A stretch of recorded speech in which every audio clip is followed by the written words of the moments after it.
previously in the George H.W. Bush administration.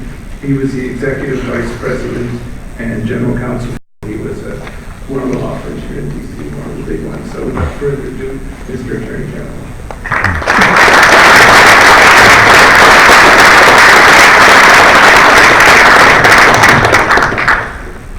Thank you, Jim, and thanks for that introduction, and thank you for hosting this event. Appreciate all of you taking the time to come here and participate. It's good to see some of my colleagues in the department participating. You know, my original career goal was to go into the CIA as a China specialist, and therefore I spent 6 years at Columbia getting a BA and MA focusing on Chinese studies.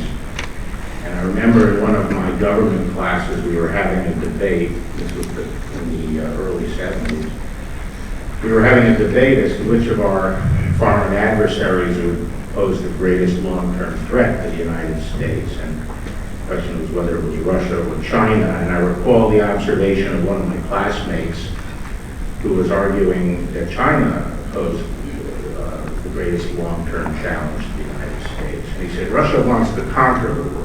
We can deal with that. China wants to own the world. That's more difficult to deal with. And there's a certain truth in that.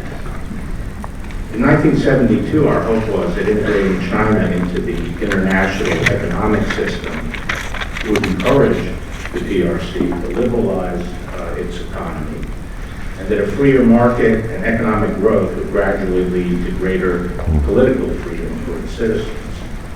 Unfortunately, economic liberalization has only gone so far. While individuals have been permitted some degree of economic freedom, the Communist Party remains in firm control of the economy. It's an architecture of state power whose principal features are central planning, state-owned enterprises, and government subsidies. Politically, the PRC remains a dictatorship under which the Communist Party elite jealously guard their monopoly on power. Marxist Leninism and Maoism linger on primarily as justification for communist rule, which is authoritarian through and through.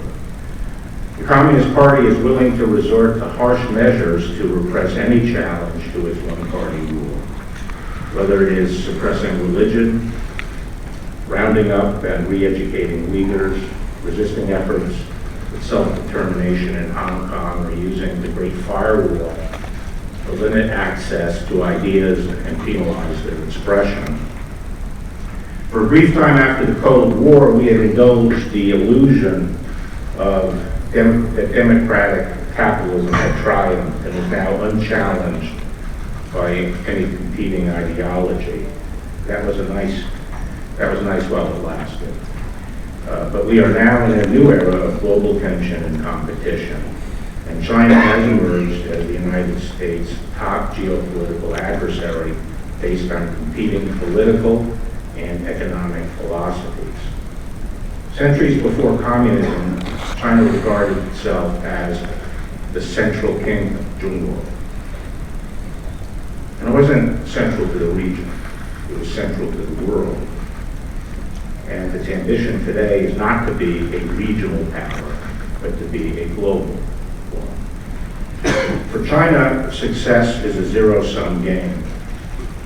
In the words of then General Secretary Xi, Communist Party members should concentrate their efforts on building a socialism that is superior to capitalism. Such efforts, Xi claimed, would require party members to concentrate their entire spirit, their entire life for the socialist ideal. And the reward for this sacrifice would be the eventual demise of capitalism. I mentioned my classmate's comment about China wanting to own the world because today I'd like to focus on the challenge of China's drive for economic and technological supremacy. But I'm not suggesting that China's ambitions are merely economic, or that our competition with China is at bottom merely an economic rivalry. The Chinese had long been a commercial people. But for China, purely economic success is not an end in itself. It is a means to a wider political and strategic set of objectives. Throughout its long history, China has always used its economic strength as a tool to achieve its political and strategic objectives. In 2015, the Chinese leadership launched its Made in China 2025 plan, a sustained, highly coordinated campaign to replace the United States as the dominant technological superpower. The dictatorship has mobilized all elements of Chinese society, all government, all corporations, all academia, and all of its industrious people, to execute seamlessly on an ambitious plan to dominate the core technologies of the future. This drive is backed by industrial policy involving huge investments in key technologies, massive financing, and subsidies in the hundreds of billions of dollars.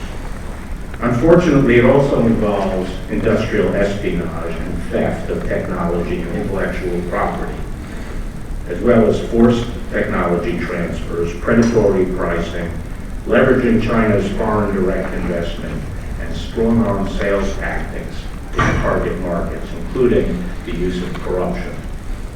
Make no mistake about it, China's current technological thrusts pose an unprecedented challenge to the United States. The stakes for our country couldn't be higher. Since the 19th century, the United States has been the world's leader in innovation and technology. It has been America's technological prowess that has made us prosperous and secure. Our standard of living, our expanding economic opportunities for our young people and for future generations, and our national security all depend on our continued technological leadership. In the past, prior administrations and many in the private sector have too often been willing to countenance China's hardball tactics. And it has been this administration that has finally moved to confront and counteract China's playbook.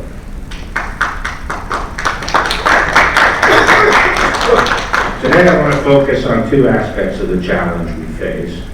The first is how China jumpstarts its technology initiatives by stealing our technology. And second, I want to explain why China's current focus on dominating 5G technology is of central concern. The ability of totalitarian countries to engage in central economic planning can at times appear to be an advantage, especially when mobilizing the kind of technological blitzkrieg that we see unfolding today. The downside is that central planning suppresses technological innovation. Breakthrough ideas arise in free societies like ours, which have long led the way in cutting-edge technological development. The Chinese are trying to have it both ways. While they are orchestrating a centrally planned campaign to dominate key technologies, they are attempting to capture the benefit of our free society by the outright stealing of our technology. The stealing of technology is not a sideshow. It undergirds and propels their efforts. As my colleague John Demers, Assistant Attorney General for our National Security Division, observed, China wants the fruits of America's brainpower to harvest the seeds of its planned economic dominance.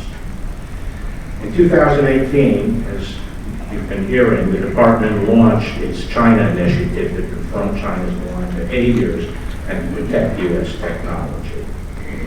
As the presentations earlier this morning and throughout the day will demonstrate, investigations during our initiative have repeatedly shown how the PRC is using intelligence services and tradecraft to target valuable scientific and technical information held by the private sector on the academy. Discover the wide range of technologies, from those applicable to commercial airplane engines, to renewable energy, to new materials, to high-tech agriculture. Since the announcement of Made in China 2025, The department has brought trade secret theft cases in 8 of the 10 technologies that China is aspiring to dominate. In targeting these sectors, the PRC employs a multi-pronged approach, engaging in cyber intrusions, co-opting private sector insiders through its intelligence services, and using non-traditional collectors, such as graduate students participating in university research projects. Chinese theft by hacking has been prominent, and I'm sure you have discussed some of the more recent cases. Those actions by China are continuing, and you should expect more indictments and prosecutions in the future. Outside cyberspace, defendants pose as U.S. customers who avoid export controls and recruit U.S. employees or co-opt insiders to steal trade secrets. And at academic and other research institutions, China uses talent programs to encourage the theft of intellectual property. And finally, China complements its plainly illicit activities with facially legal or predatory behavior, the acquisition of U.S. companies and other investments in the United States. The department confronts these threats through the Committee on Foreign Investment in the United States and Team Telecom. As one example, earlier this year, based on a recommendation from the Justice Department and other agencies, the Federal Communications Commission denied a license to China Mobile on national security grounds. The PRC's economic aggression and theft of intellectual property comes with immense costs. It has been estimated that the annual cost to the U.S. economy could be as high as $600 billion.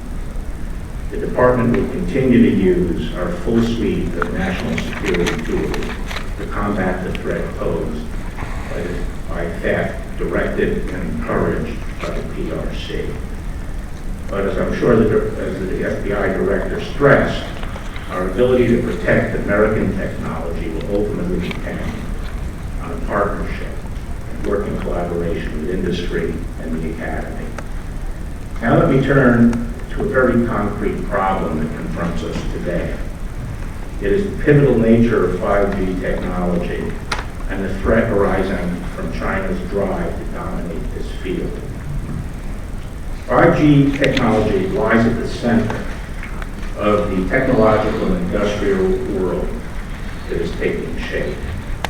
In essence, communications networks are not just for communications anymore. They are evolving into the central nervous system of the next generation of internet, the industrial internet, and the next generation of the industrial systems that will depend on that infrastructure. China has built up a lead in 5G, capturing 40% of the global infrastructure market. And for the first time in history, the United States is not leading the next technological era. Now, much of the discussion on the dangers of allowing China to establish dominance in 5G have been focused on the immediate security concern of using communications networks that China can monitor and surveil. That is, in fact, a monumental danger, and for that reason alone, we should mobilize to surmount China's drive to dominate 5G. But the stakes are far higher than this. It has been estimated that the industrial internet powered by 5G could generate new economic opportunities in the range of $23 trillion by 2025. If China establishes sole dominance over 5G, it will be able to dominate the opportunities arising from a stunning range of emerging technologies that will be dependent on and interwoven with the 5G platform. From a national security standpoint, if the industrial internet becomes dependent on Chinese technology, China would have the ability to shut countries off from technology and equipment upon which their consumers and industry depend. The power the United States has today to use economic sanctions would pale by comparison to the unprecedented leverage we would be surrendering into the hands of China. It's important to understand how 5G will enable a revolution in industrial processes. Some Americans think that all we're talking about is analogous to the shift from 3G to 4G in our wireless networks. But we are talking about change that is far more fundamental than merely increasing download speeds for iTunes and websites and movies. The move from 3G to 4G meant moving from download speeds of about 1 megabit per second to around 20 megabits per second. And this increase made it possible to move the storage of data and some modest processing power off the devices and onto the cloud. But even this modest evolution of the wireless business spawned wide new fields of innovation, applications, and business. And because the United States was the country that developed 4G, we were the country that captured most of the economic opportunity that flowed from that technology. The jump to 5G is a quantum leap beyond this. We are now talking about multi-gigabyte per second peak rates for both download and upload. These fiber-like speeds, coupled with placing edge computing facilities closer to the users, means 5G is capable of extremely low latency, under 10 milliseconds. And with this capacity, the tiniest devices can have virtually instantaneous connectivity and access to infinite computing power. With these characteristics, 5G becomes a real-time, precise system of command and control. Devices of all kinds, some smart, some sensors collecting and transmitting data, some actuators carrying out remote commands, can be dispersed and embedded in business and industrial equipment across a wide array of businesses, such as transportation, energy, finance, healthcare, agriculture, heavy construction, and so forth. 5G provides the command and control function for managing all of these industrial processes. As the world of 5G unfolds, we will be seeing not just smart homes, smart thermostats, but smart farms, smart factories, smart heavy construction projects, smart transportation systems, and so forth, and a host of new emerging technologies, in addition to artificial intelligence, will become interwoven with and dependent on 5G and the industrial internet. For example, robotics, Internet of Things, autonomous vehicles, 3D printing, nanotechnology, biotechnology, material science, energy storage, and quantum computing. China has stolen a march and is now leading in 5G. 5G is an infrastructure business. It relies on a radio access network, RAN, facilities.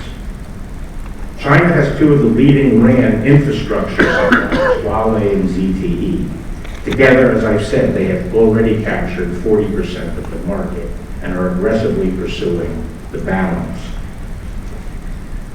Huawei is now the leading supplier on every continent except North America.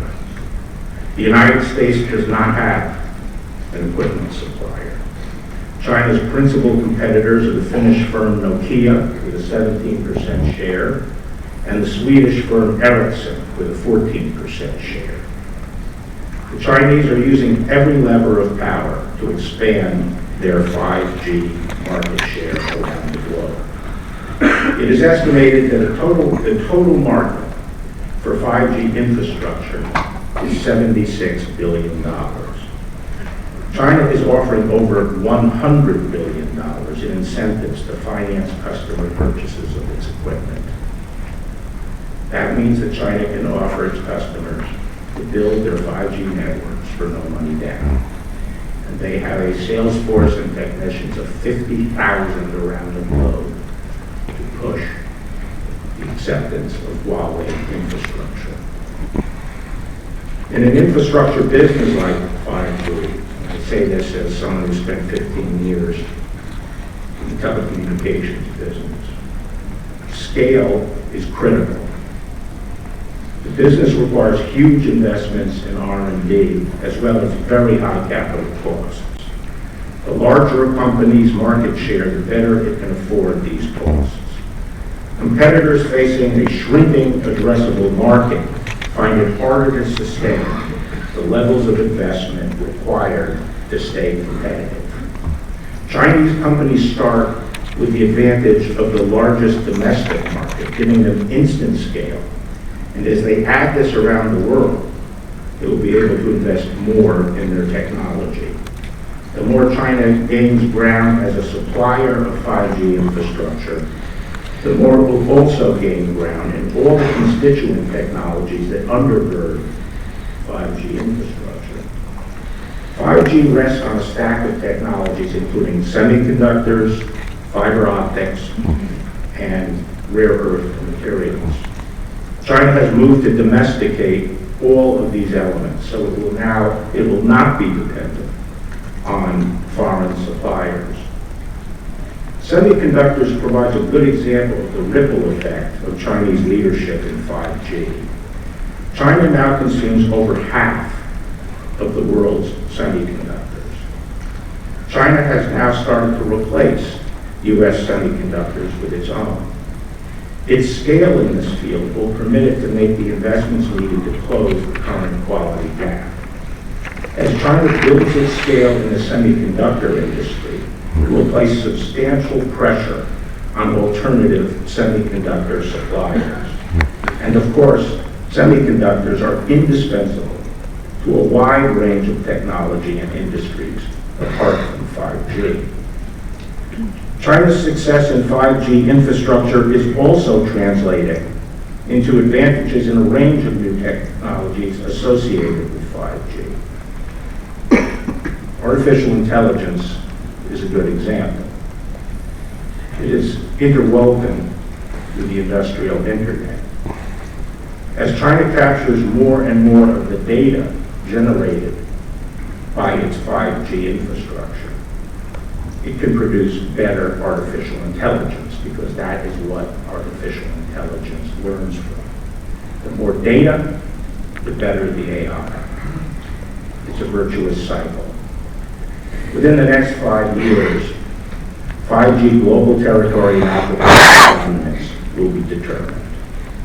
The question is whether, within this window, the United States and our allies can mount sufficient competition to Huawei to retain and capture enough market share to sustain the kind of long-term and robust competitive position necessary to avoid surrendering dominance to China. The time is very short, and we and our allies have to act quickly. While much has to be done, it is imperative to make two decisions right away. First, we have to deploy the spectrum necessary for a robust 5G system in the United States. We haven't done this. This is the mid-band spectrum, called the C-band. The FCC has been working hard to get the C-band spectrum out into the market through an auction. And it is critical to get this done within the next very few months. Even then, the United States will need 400,000 base stations to cover the nation if we rely solely on C-band. This could take a decade or more to build out. Just by comparison, today's wireless system runs on 70 to 80,000 base stations. China has already installed approximately 100,000 base stations for 5G. We will have to build 400,000 base stations for nationwide 5G coverage after the C-band is put out. Now, recently there have been some interesting proposals to jumpstart U.S. 5G by also making available L-band spectrum for use in tandem with C-band. By using an L-band uplink, we could dramatically reduce the number of base stations required to complete national coverage. It has been suggested that this could cut the time for U.S. 5G deployment from a decade to 18 months and save approximately $80 million. While some technical issues about using the L-band are being debated, it's imperative that the FCC resolve these questions, make its decision on spectrum, and move forward. The bottom line is that we have to move decisively to auction the C-band and bring resolution on the L-band. Our economic future is at stake. We have to bear in mind in making these spectrum decisions that given the narrow window we face, the risk of losing the 5G struggle with China should vastly outweigh all other considerations. Second, we have to make a decision on the horse we're going to ride in this race. Who is the 5G equipment supplier or suppliers that we will rely on to compete against Huawei around the globe, to win contracts from operators and blunt Huawei's drive to domination? It's all very well to tell our friends and allies that they shouldn't install Huawei, but whose infrastructure are they going to install? So if we are our allies and other countries that do not want to put their economic fate in China's hands are not going to install Huawei's infrastructure, we have to have a market-ready alternative today. What is the customer looking for, after all? What's the operator looking for in moving from 4G to 5G? It's a one-time decision. It's a big decision. You cannot afford to make a mistake. You need to know you are buying a reliable system that will perform, because you don't have the luxury of tearing it out down the road. And you need a system that will allow you to, if your supplier has staying power, they're not here today and gone tomorrow. They will be there for the long haul. Those are the products that are necessary to win contracts today. And there are only two companies that can compete with Huawei right now: Nokia and Ericsson.